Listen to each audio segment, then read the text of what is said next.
Oh. Had to bring the podcast music back to the podcast. Yeah, this is my track. Keep sure to bring it back, making the hands clap. And I'm on mission, never sidetrack. Going lo-fi on this one, baby.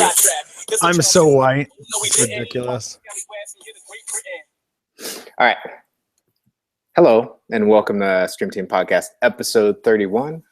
The podcast Awakens, the show Awakens. I'm your host, Jamel Singleton, and joining me, as always, is my cohort, my friend, my buddy for life, Joe Holt. Oh, you're my buddy. You're my buddy. My buddy. I like the podcast Awakens. I like that a lot. I say we go with it. Yeah, I think it works for us.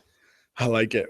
But everybody I'm else Finn, though. You're got right. Star Wars branding everywhere. We might as well put it in our show too. Makes sense to me, man. If I can go to the store and buy some bologna with R2-D2 on it, why can't our show have some Star Wars?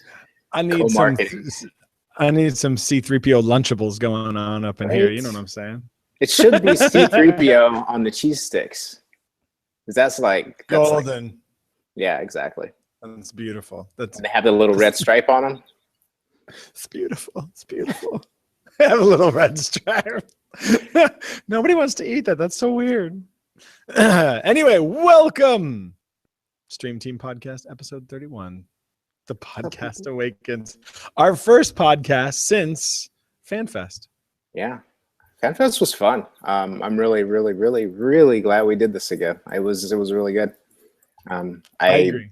I enjoyed it quite a bit. I mean, it went above and beyond anything I ever expected it to be. Like the number of people that showed up, like the interaction, like how many people really got into it, and just the new discoveries we had for like things we can add to the shows. You know, how we could do tiebreakers and how we could keep the audience going. Yeah, man. So good. And so much of that came from the audience. You guys, if you're listening to us, if this is your first time listening to us, you were fantastic. Seriously, you made it. That last panel we did where we had standing room only, that was the most fun I've had in ages. So thank you guys. Yeah, it was so much fun. I laughed so hard. It was just, it was a really, really good time. I just, thank you, everybody who came. It was awesome. I agree. Yeah, I've seen some photos go up on the Flickr page, but it doesn't capture, as far as I'm concerned, it doesn't capture the thrill of being there, being in the moment. It was awesome. Thank you guys. The sheer roar of the crowd and laughter. All of it, from the booze that first day, the ringing in with booze, to the dance off, the lip sync battle. I mean, oh my God, just so much fun. Yeah. Nice. Yeah. So from what we heard, we will be back for the SummerCon again. So make sure you come out and see us. Don't forget all about us by then. Come back and see us. We miss you guys already. It's only been a couple weeks. I would do that once a month if we could, man. That would be awesome. Yeah, absolutely. All right. So in that time, Mr. Singleton, what have you been watching? What you been doing? Oh boy. All right. So I've watched a bunch of stuff. One of the things I've been doing recently that I've really been enjoying is I've kind of been doing sort of a retrospective and going back to old shows I watched before, and none has impacted me as much as Smallville. I started rewatching that. Just I've been watching a lot of Flash with the family, and we're enjoying that. And I remember when that show started, I thought to myself, like, the way you really make that show work is to take the Smallville template and just kind of like push that out and kind of just change things around and make it Flash, because it seems like it would just fit perfectly. And going back to Smallville, like that totally pans out. As you watch Smallville, you can see the same kind of ebb and flow that makes Flash work. Just kind of there, everything's tied to a singular event, and that event creates all of the drama and all the enemies and things for each season. And you always have a big bad, and like all of that, all of those pieces kind of just work together. And you have one show birthing another show, and at the same time having some reverence for the way that first show came out and the way it worked, the way they brought in guest stars. And, you know, one cool thing about Smallville is throughout the entire series, they brought back all of the various actors and actresses that ever had anything to do with Superman in any capacity, whether it was on film or on TV. And Flash is kind of doing that same thing, using that same template. And it's really fun, and it gives the show a lot of heart and a lot of real good nods back to the fans. So yeah, Smallville still as great as it ever was. I mean, a lot of the effects are rough in the first season, mainly because I'm watching it in HD and all the effects were done in standard definition. So one, they're not great TV effects for back then. I mean, they were great back then, but now, you know, a lot of it's dated. And two, a lot of it's done in standard def and it just doesn't mesh up very well. But as it goes on, like the effects get really good. There's a scene where he flies and it looks better than anything on Supergirl. Like every scene where she's ever flown on that show, none of it looks as good as season 4 of Smallville where he's flying. So take that for what it's worth. It's show how great that show was and how great a job all of the people involved did to bring that together and really make it look great. Outside of that, I've been watching Young Justice with the family. Got my wife on board for that. And that's an animated show brought to you from the people who did the Justice League animated shows back in the day. And it's a show featuring the sidekicks. So, you know, you've got Superboy and Robin and Miss Martian. And basically, they're in a world where the Justice League is huge and everybody knows who they are. And because of that, there are certain crises that the Justice League can't get involved in because, you know, they have a big stamp on their back that says these guys are the Justice League, you know, they're quote unquote from America. And if America gets involved in this international event, then, you know, it's going to cause problems for the US. So the Young Justice team is like this covert operations team. They do stuff that the Justice League can't do because of the trouble it would cause, but things that still need to be done. So they do a lot of stealth work, a lot of Born Identity type stuff, just with superhero powers. And it's a really fun show. It's really great, really well written. They do a lot of stuff with jumping forward and jumping backwards and just leaving the audience. Like it's really smart in that way. Season 2 of the show just like jumps forward a whole 5 years, and they just let you try to catch up as you're watching the show. They like feed you little bits, but you're just like, what happened? How did all this happen? Why is everything the way it is now? You know, but it's really well done. So if you see that show, that one's actually season 1's actually streaming on Netflix. So you should check that out. It's really, really great.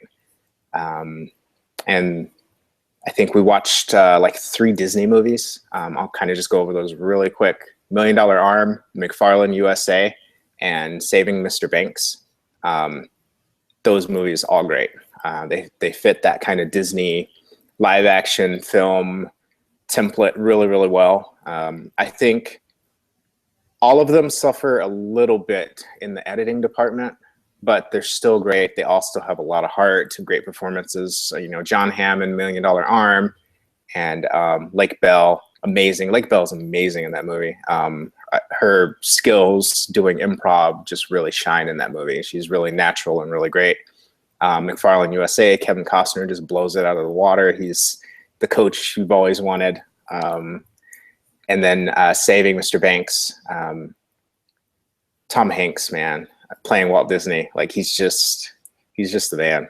Like he's got that weird country charm and that sort of refreshing Disney persona kind of going on. Really great movie. I really appreciate the fact that they even take a moment in that movie to kind of show the audience, like they could have done that movie in a way where they make Walt Disney out to be this amazing, perfect person. And they do spend a tiny bit of time showing that, you know, he wasn't the greatest guy all the time. And I think that's well known that he has some things that he did that weren't necessarily things that fans of Disney now appreciate. You know, they feel like, you know, especially when it comes to business, like he definitely was a tough businessman. He could smile and be really fun, but at the same time, when it came to business, he was a shark. And I think the movie reflects that just enough to let people who are into the history of Disney feel like, feel a little bit more satisfied that they at least touched on that a little bit. So yeah, great movies, all of them. Everything I've been watching has been really great. So I'm happy for that.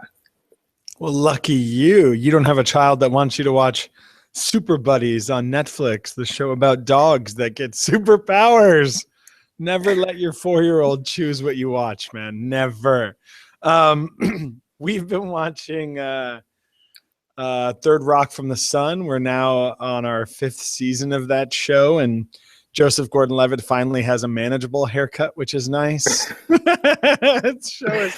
The show is just stupid, but I had at least 3 or 4. We watched 2 episodes last night, and I had at least 3 or 4 real laugh out loud moments where I was afraid I was going to wake up the kids. Like, that's how ridiculous it was, which is good.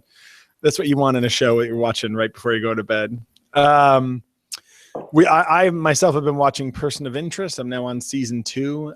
They've done a fantastic job with that show. I know a little bit about what's coming. I've been following it for the last few years. I think they just released another season on Netflix as well. So I'm excited. Like, it's a really good show, but I'm also excited to see what happens and how it gets to where I know it's going. Amy Acker appears in that show. She's wonderful. Jim Caviezel, I totally want to be that guy, but I'm so not him. And then a show that our daughter did pick and we actually enjoyed was Home by DreamWorks Entertainment.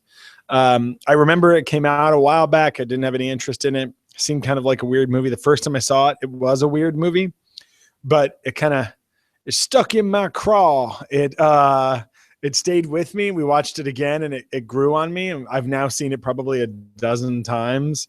And because 4-year-olds, they just want to keep watching the same thing over and over again. And it's really good. It's got a good soundtrack, mostly by Rihanna. There's Charlie XCX and Jennifer Lopez.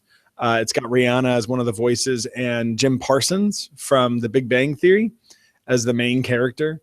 But it's just really funny and silly and sweet.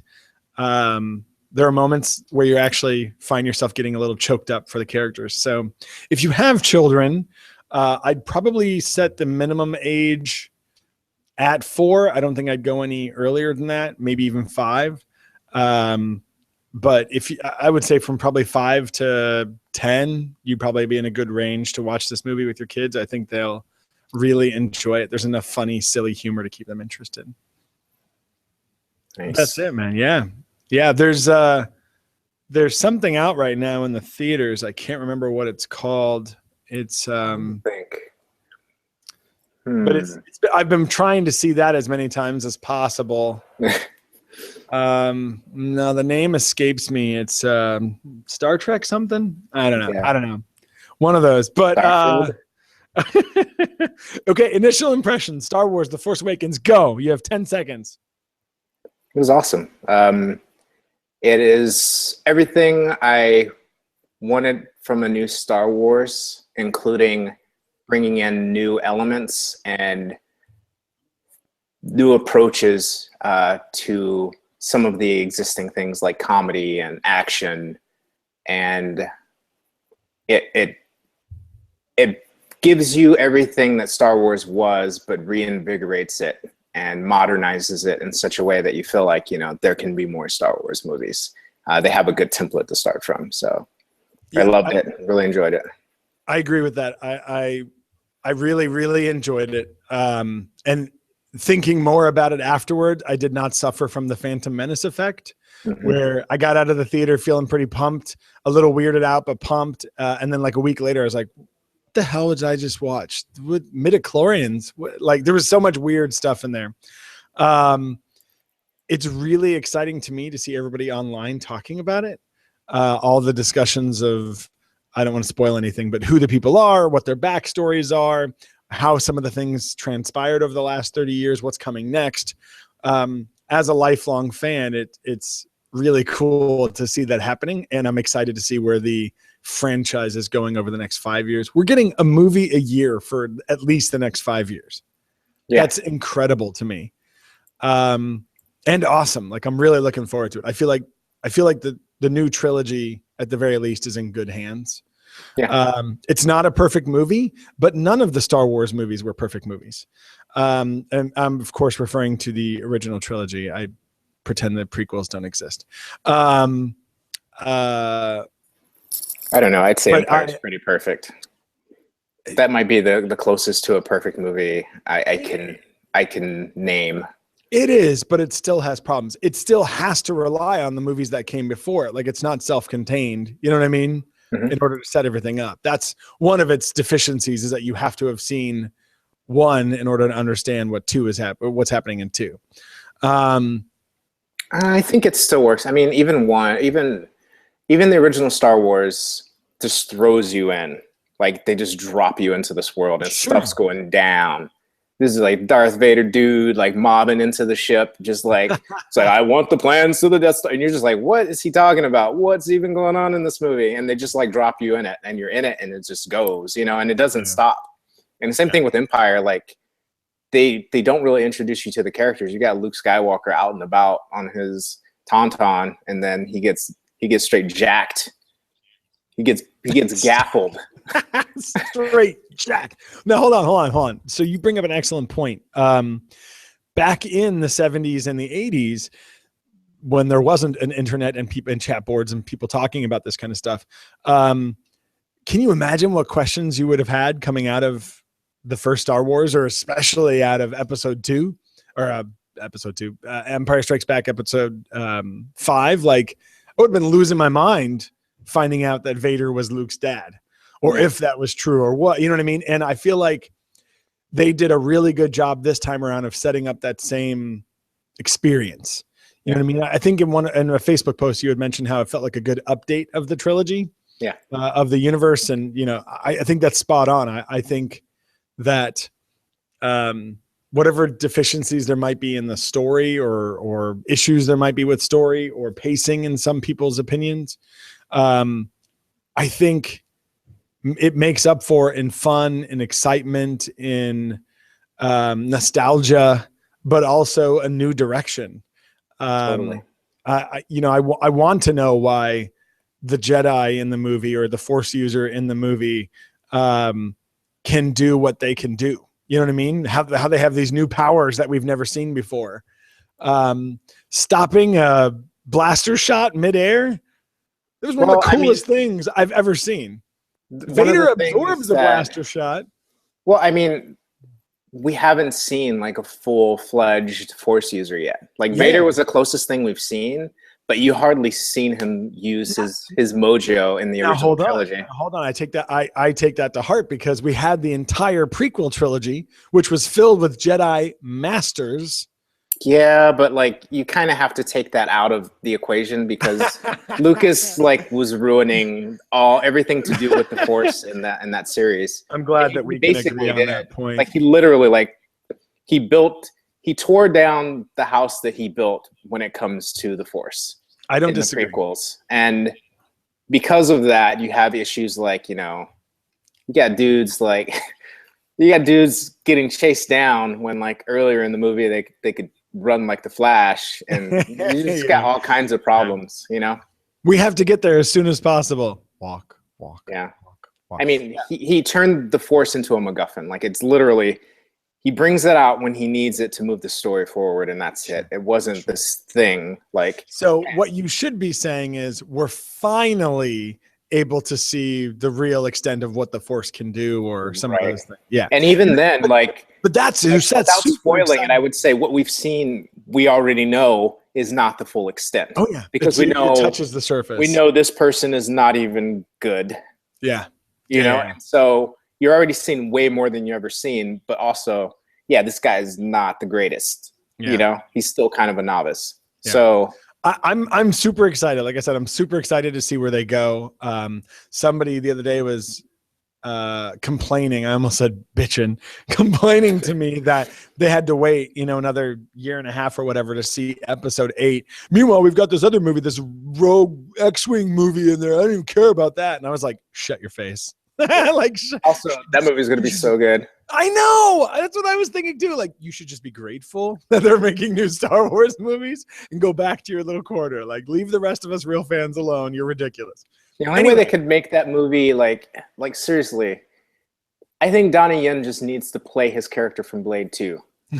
Like, he doesn't even have to have lightsabers. He could have some kind of weird, like, electrical sword thing. But 2 of those on his back, does not talk, never, doesn't say anything. I mean, the most he says is, he just gestures, come here. yeah. So a lot of people have been saying, one of the funny things, you mentioned the laser sword or whatever it is. A lot of people have been saying, like, what happened to Captain Phasma? She was supposed to be this total badass. And then they put a picture of, like, no one expected it to be this guy. And it's the dude who goes up against Finn, the stormtrooper. Yeah. Traitor. I think that's awesome. I love that we're getting behind certain characters and certain even supporting or side characters. You know the term shipping, right? The relationship shipping. Mm-hmm. People are now shipping Poe Dameron and Finn, which makes me so happy. I think it's hilarious. Anyway, Force Awakens, if you haven't seen it yet, what the hell is wrong with you? Get out and see it. I still have only seen it once. I've seen highlights, followed up. I need to go back and see it again. Oh, wow. Maybe on this 3-day weekend, I can go do it. There might be a guy I know of, a best friend, if you will, who maybe will deem it me worthy to go see it with me at some point. I could stand to see it a third time. This guy right I just saw it again on Tuesday because the kids hadn't seen it, and they're, as I've discussed before, they're not really into the Star Wars.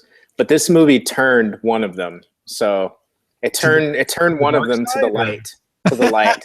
Well, that's good. Yeah, it turned the other further into the dark side. That's all right. She's a teen. That's expected. You know, she's a teen, but she's very perceptive, and her criticisms are they're right. And I can't talk about them because they'd spoil the movie, but like she has very valid criticisms, and so I can't fault her for that. Sure, not at all. And once I even talk to you about it, you're going like, man, that kid's smart. Oh, I already know your girl's smart, but I like to think of myself as your third child, the one you never had or wanted. So I think, Daddy, we're not. You can't be my brother and my child. This isn't Oklahoma. I'm just saying, you owe me a movie. You owe me a movie. We'll go see it. All right. What else? What else we got? There's a lot of stuff streaming on Netflix. What do you want to talk about? There's a lot of stuff streaming on Netflix, new stuff. We can start with Prime, actually, because we talk about Netflix a lot, but we don't. We kind of give Prime a short shrift, and they're putting it together recently. So Kurt Russell has a really big movie in theaters right now that's getting a lot of good buzz. It's called Bone Tomahawk, and it's a Western / horror movie. Yeah, and I've seen one scene from that movie, and this is the worst thing I've ever seen in my life. So I can't wait to watch the rest of the movie. Seriously. Wait, what? So that's on Amazon Prime, and it's just, I mean, it's still in some theaters, so that's a big pull for Amazon, especially with all the buzz the movie's getting. They also have The Gambler, starring Mark Wahlberg, Marky Mark, if you will. Marky Mark. And Interstellar is Prime exclusive as well. So, you know, I like that movie. I don't love it. I think that it has some serious third act problems, but I think it's worth the ride. Especially if you haven't seen The Martian, I think you definitely should see that movie and take it in before you see The Martian, because The Martian does what Interstellar is trying to do just way, way, way better. You know, if you're trying to make a movie to make people like feel reinvigorated about the love of space and NASA and exploration, The Martian does it. You know, it absolutely does it. Interstellar tries, and I think leaves you feeling lukewarm about space.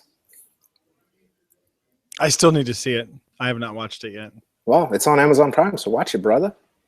No. The Martian. The Martian. I've seen Interstellar. I still think Interstellar was good. I'm not amazed by it. It did not spark my desire to explore and like run out and, you know, which is what The Martian is for. Which I've heard is what The Martian is for. So I'm really interested to see you just want to like quit your job and go join NASA.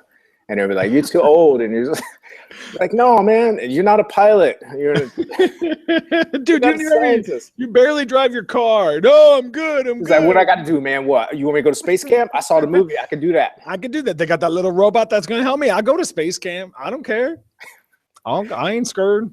All right. So on Netflix, we finally have the Christmas special for Black Mirror, the BBC series that's sort of a modern day Twilight Zone. It's like, what if the Twilight Zone dealt with all of the social media and internet issues we deal with today? And it's a really fantastic show. So John Hamm is in the Christmas special, which is pretty awesome. So you should check that out. Don't Stop Believin', which is a documentary about the new lead singer of Journey. Could you sing that one before? Don't just say it. Could you like sing it a little bit? You know, as my dad told me, don't do for free what you get paid for. So if you want me to sing, you need to come with the ducats, some Franklins maybe. How about maybe Jackson? My dear friend Washington. No. I'm not about Washington, bro. He thinks you should totally. Hey, Jameer, I think you should sing. Yeah, you can keep that. You can keep that Washington and his wooden teeth. Damn it! I cannot tell a lie. You should sing. Also, Nurse Jackie hits Netflix. It's been on Amazon for a while, but it's on Netflix now. Hulu, which we hardly ever talk about. The series finale for CSI is up, so you can watch that if you've been watching that show and keeping up with it. The finale of One Punch Man hits Hulu as well, so the entire series of One Punch Man is now available on Hulu. You can watch through the whole thing. Not a real show. Been waiting for it to finish. It's such a good show. It's so amazing. Not real. The hype is real. The hype is real. One Punch Man. When you put on like the theme song for some of those anime shows at Comic-Con and the room was like crickets.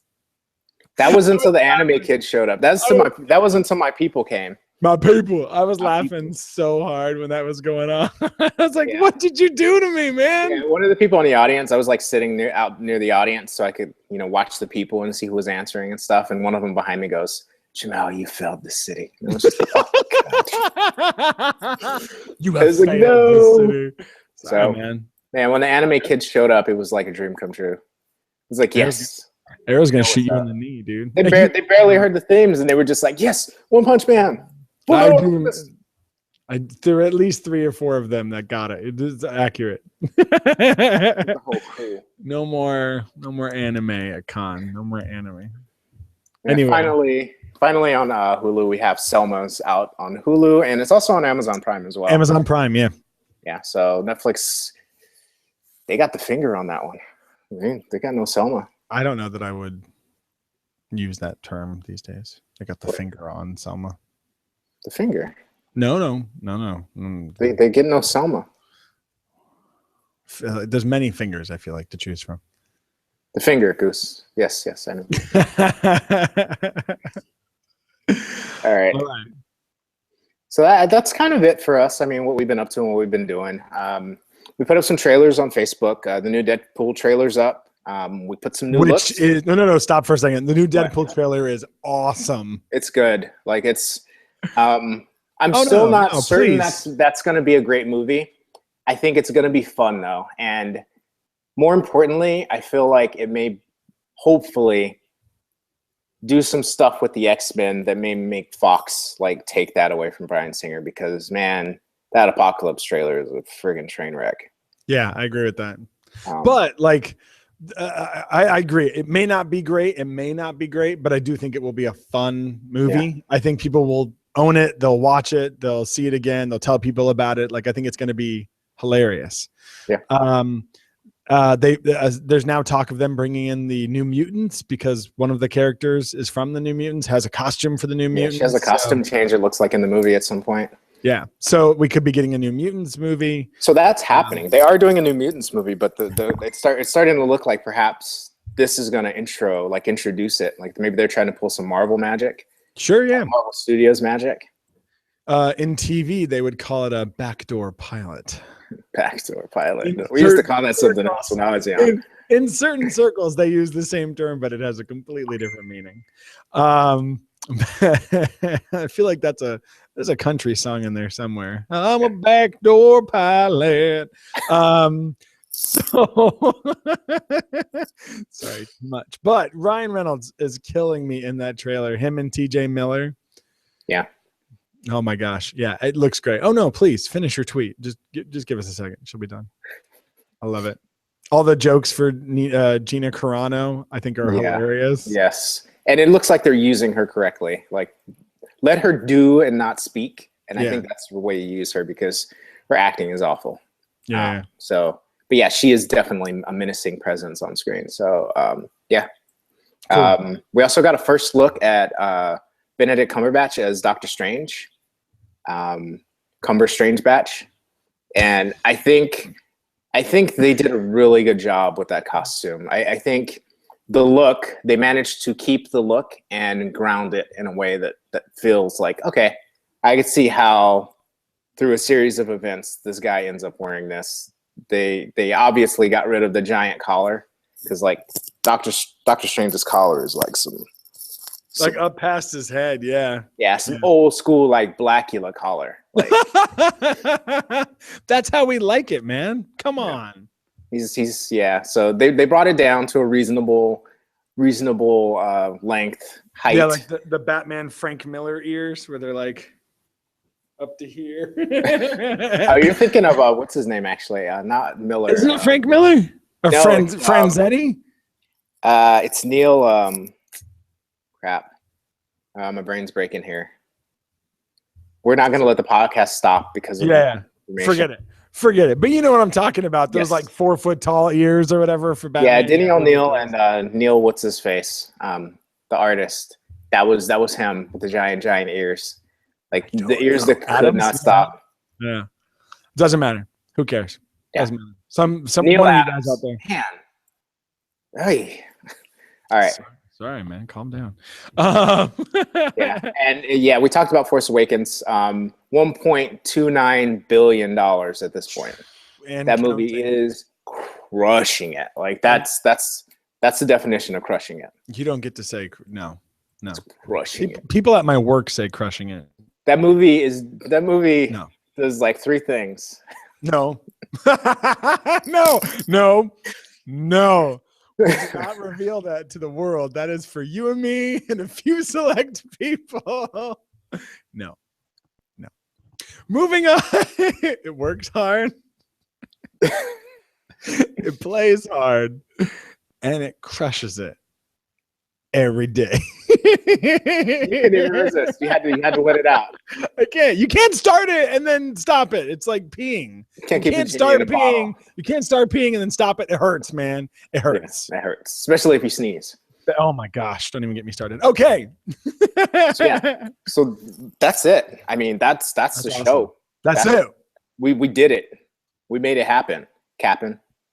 Made it happen, Captain. And I feel like audience, tell us if this is a better format, like a 20 minute to 25 minute show, quick, easy snippets. We're in, we're out. You don't even wake up. You don't even know what's happening. We're just there and then we're gone. And you feel satisfied.